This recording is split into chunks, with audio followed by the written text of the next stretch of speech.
Όλο το άδερφο αδερφή να το πάρει το κύμα, να το εξαγνίσει και με παρακαταθήκη του σπουδαίου Έλληνες και ελπίζει στο το κύμα να το επιστρέψει όλο και μείνει και να βάζει κουράγιο στο λαό και την πατρίδα προσπαθεί στα πόδια της αλλού.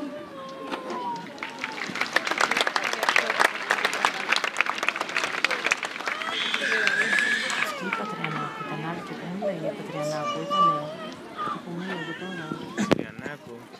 Όχι δικιά σας, η πιο μικρή. Η Αγγελική έχει αδερφή. Το ξέρω. Μπορεί να ήταν.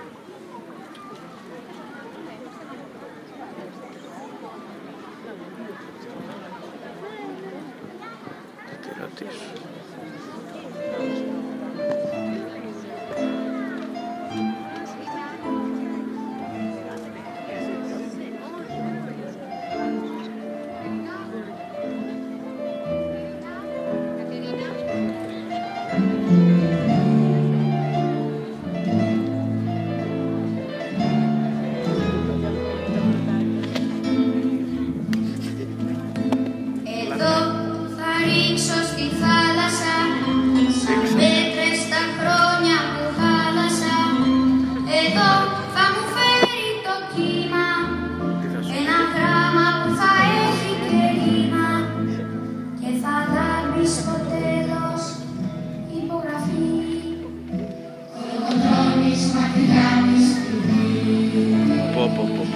Έτσι.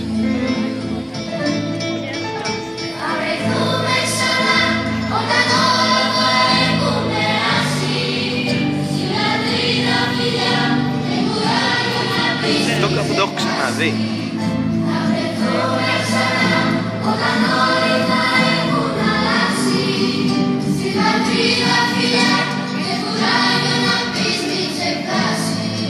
Θα βρεθούμε ξανά, θα βρεθούμε ξανά.